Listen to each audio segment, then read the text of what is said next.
Hello and welcome to Exposure TV. I'm Alex Tilsley. And I'm Robyn Kennedy. Coming up on today's show, we'll be speaking to Ruth McElroy about the recent death of Margaret Thatcher. We take a look at the beautiful Cathays Park in our Hidden Gems. Still to come on today's show, we have an exclusive performance from Erin May and the presenter challenge of the day, which I think I can beat you. Oh, really? Right, no, I'm sorry. I think I'm... Well, we'll see about that, Alex, because I'm feeling very confident about the presenter challenge. I won the last one, so... I've jinxed it now, haven't I? Yep, definitely. Well, we're now... Let's have a look at some of these wonderful hats that we shall. What's this? This looks like, do you know, Predator? I do. Alien. I'm thinking caps could be the answer. We'll go... A little bit kind of braids, Bob Marley sort of thing. Yeah, Bob Marley, yeah. Anyway, we're not meant to be looking, we're meant to be putting them on. So I'm going to start you off now, okay? Do you want to grab a hat? As soon as you put your first hat on, we'll start the timer. Okay, should we go down here then? I'm ready. You'll give you enough time to put your first hat on. And then you'll start the timer. I will. Come on, Alex, just pick a hat, please. Sorry. Okay, Yeah, we ready? He's gone for like Crocodile Dundee sort of thing. Right. Aye. 3, 2, 1, go. Lovely little top hat, Robyn. Alex? Oh, no. Got to get that on. There we go. I won't reset you. I'm at a slant. Stand up. Stand up. Stand up. Right. I'm going to start off. I don't know. Oh, Rob. I don't know where to begin. Oh, Rob. Apprehensive. Hundreds. You can leave that. Oh, dear. You can leave your hat on. I'll leave this one on. Robyn is clearly the winner of today's presenter challenge. Alex. Thanks, Alex. Go on. Thank you. But as failure... Sorry to break your handshake. You must wear the chicken. So, yeah, there we go. Finally, the next little I now segment of the show. feel like a complete fool. We're now joined by Bethan and Ashley, who've been out today with a challenge of spending £10 and coming up with a glamorous outfit. Oh my god, I have no idea what she's doing. No idea. I don't know anything about her clothes. So I'm scared. I don't Have like you to lose it. seen each other's outfits? No. So how are we going to know who's won? It's being discussed tomorrow, I think. With their fashion student so we're coming going in to Just judge it. be in suspense until then. And how much did you both spend? Did you spend the full £10? Oh no. Mine was $9.99. I think mine was $9.65. So Oh! We're on that one. I'm undecided who wins because it's for charity, so surely you've got to spend the most, or... Yeah, Actually, that's a good point. I think this challenge is more to show that what you can get from such a charity. The amount of stuff they have there is insane. Charity Well, shop. I'm the same. I do like 90% of my wardrobe is from charity shops. There's just so many good ones in Cardiff. There are a lot in Bargain. Cardiff, and everything's just so varied. Like, you are getting everything from all different labels, and do you know what I mean? It's a fun experience as well, and they're so nice, the workers, and so helpful. Like, they were lovely, the ones. Yeah, like, I'm very excited to see the result tomorrow. Yeah. Yes, I'm very excited about that. You, Alex? Definitely, really interesting. So Thanks for nervous. coming in to talk about it with us. No worries. Thank you for having us. But moving on to a different charity now, Cardiff Food Bank is a local charity dedicated to improving the lives of people in the city. Hello, you join us here today in pretty breezy Roath Park. Me and Robyn have taken our time out of our normal Sunday morning schedules of doing Lying in bed. Yeah, doing absolutely nothing to do some exercising.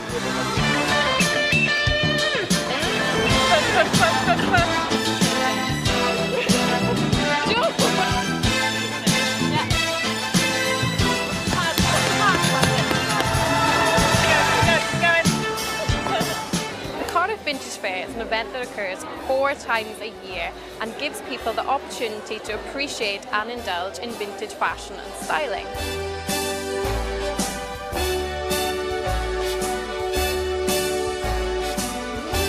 Visitors are treated to an array of vintage clothes and accessories, and there's even a style salon so you can get a makeover and really add to that vintage glamour. I'm here with Sue to ask her about this beautiful stall here at the Cardiff Vintage Fair. So how long have you been setting up the stall here? This is my first time at this fair, this particular fair. I've been doing vintage fairs for probably about 12 years now.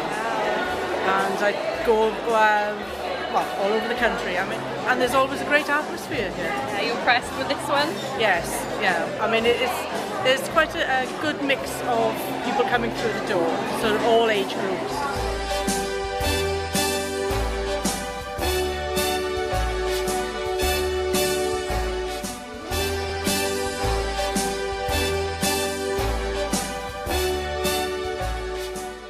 Well, we've had a wonderful afternoon here at Cardiff City Hall at the Vintage Fair, and I'm looking forward to the next one.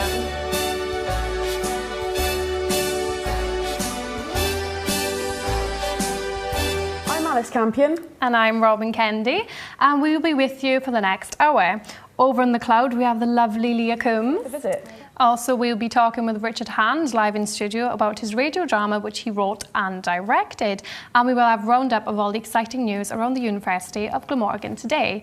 Now, summer is fast approaching, and if you're anything like me, you may not have tons of cash for travelling. Well, not to worry, there are plenty of cool locations around Cardiff, some of which might be off the beaten track that you may not have even known were there. Our very own Leah Coombs went to Roath Park to find out a bit more about this hidden gem.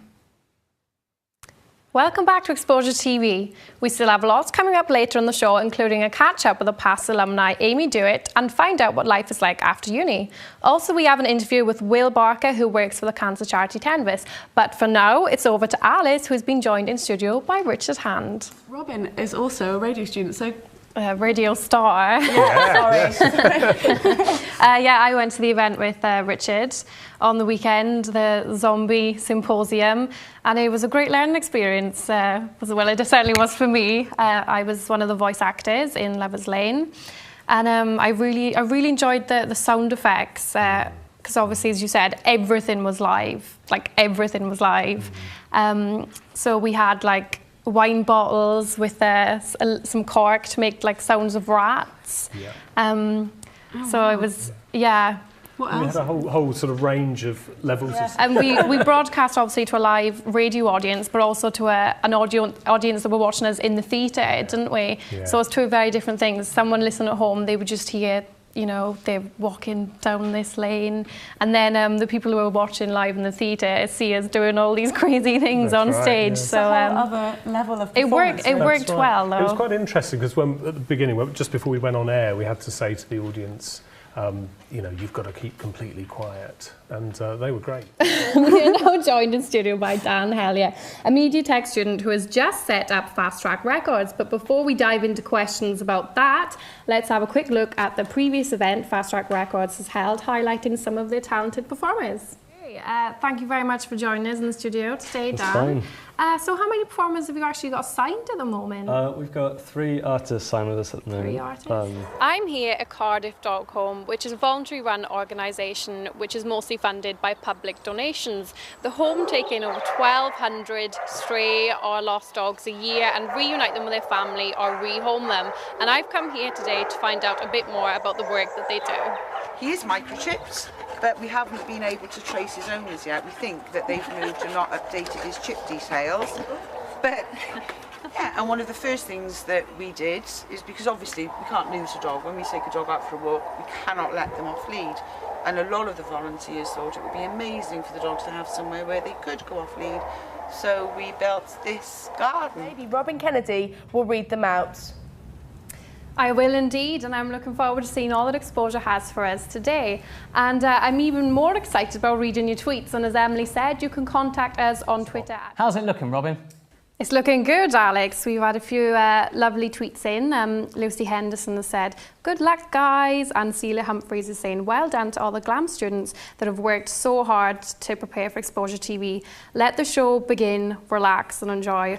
Well, Celia, the show's begun and I think we're all beginning to relax and enjoy, but maybe we'll relax a bit more as the show goes on. So lovely cloud presenter Robyn is a big fan of Porter's, aren't you, Robyn? Last time I went there before and there was like acoustic music playing, and then the last time I went there they had like this, well, he wasn't an opera singer, but he had a really bombastic voice and he was singing like Meatloaf and all stuff like that. And the first location I visited was Cardiff Library, which is situated in the heart of Cardiff.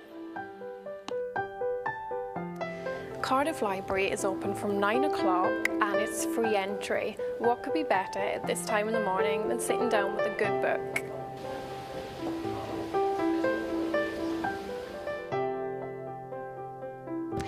Another cool place to visit is the National Museum of Cardiff. It's open from 10 AM from Tuesdays to Sundays, and it's got some amazing exhibitions from Celtic arts to natural history. My last stop is Bute Park, which is surrounded by the beauty of Cardiff Castle. If the weather's sunny, why not come to the park? But don't forget to bring your umbrella because, as we all know, the weather is very changeable in Cardiff. So, seeing as my 3 locations, the park, the museum and the library were all free, looks like I can spend my £5 on a cup of tea.